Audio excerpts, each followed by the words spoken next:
Today we are going to talk about post-structuralist thought of IR on our channel.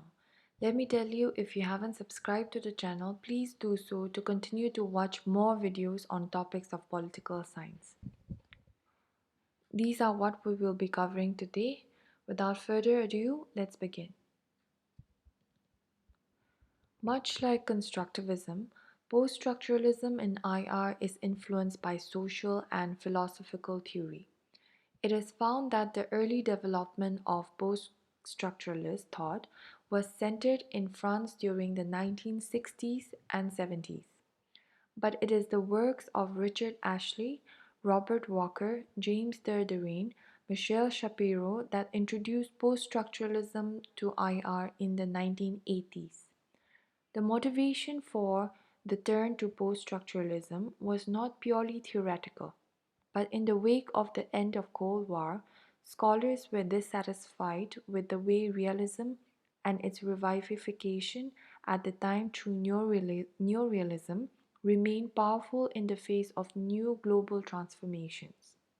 And as such, they chose not to use grand theories, but rather to examine in detail how the world comes to be seen and thought of in particular ways at specific historical junctures, and to study how particular social practices, things people do, work in terms of the relations of power and the ways of thinking that such practices produce or support. In other words, post structuralism is regarded as a critical attitude rather than a theory. It is not another school with its own actors and issues to highlight, but an approach that pursues critique.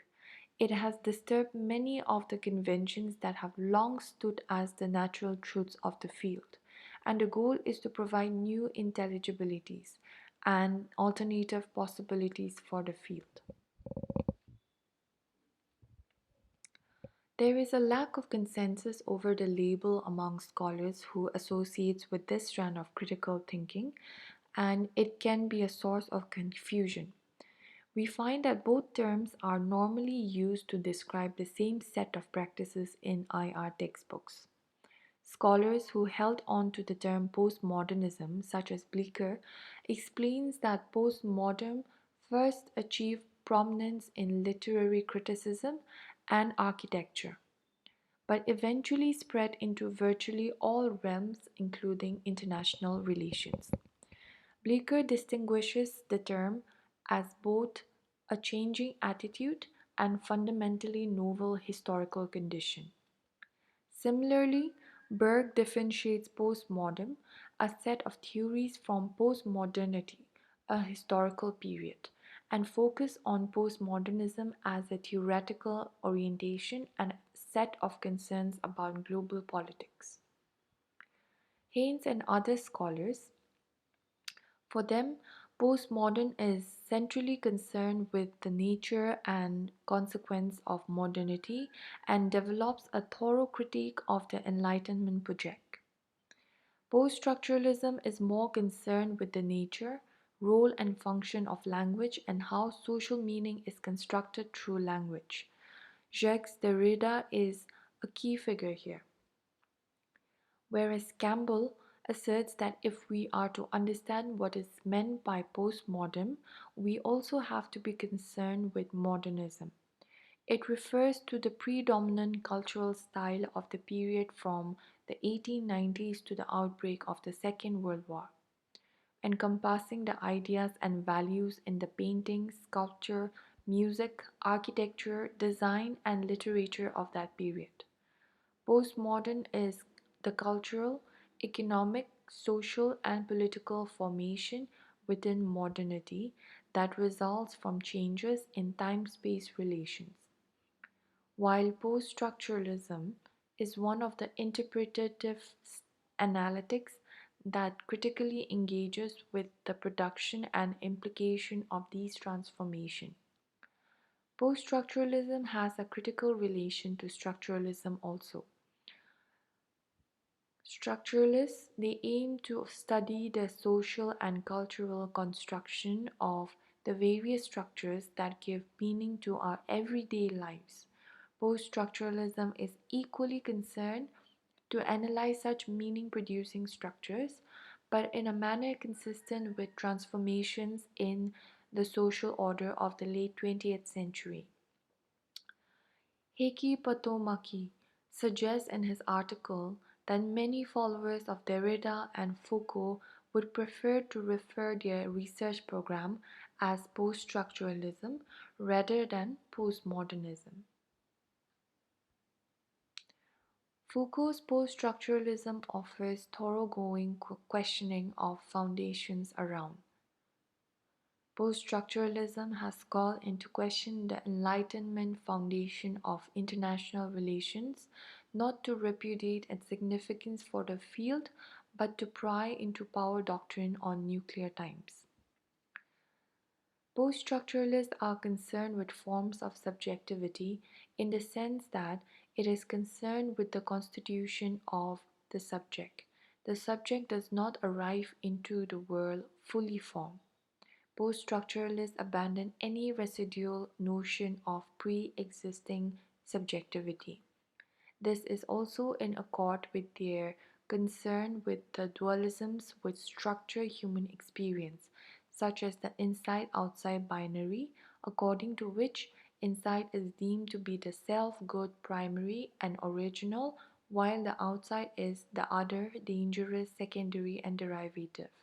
For example, the bad barbaric prisoners it confines constitute the good civilized society. The critique of inside-outside dualism leads post-structuralist thinkers to emphasize the importance of studying cultural practices.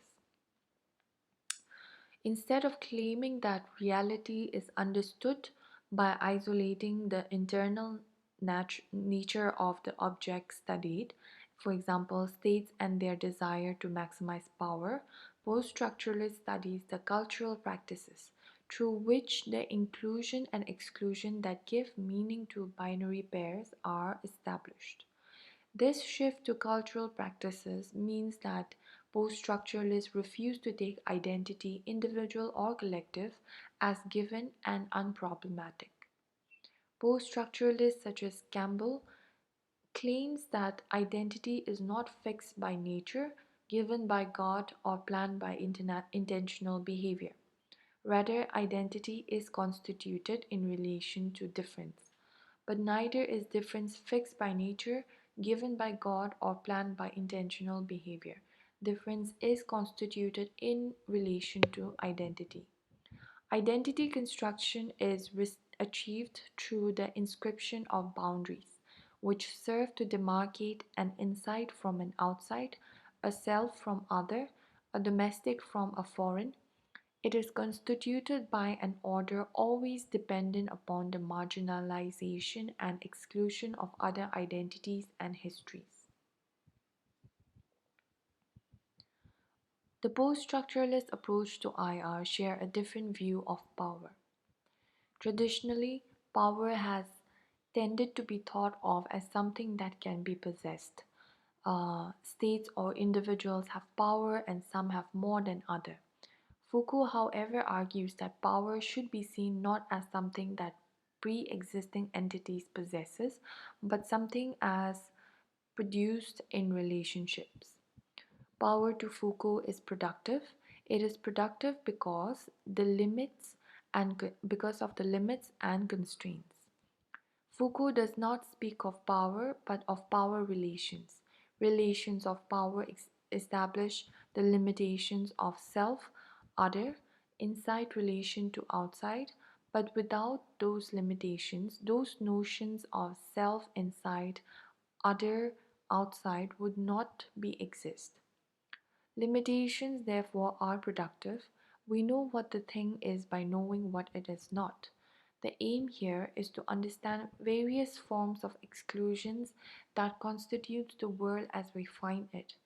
How have the identities of women, men, Western, Eastern, North, South, domestic, foreign, so on has been constituted over time and in different places. How they continue to operate and make possible interventions that can articulate alternatives. The operation of disciplinary power and the conception of subjectivity and identity to which it gives rise takes place within a discourse.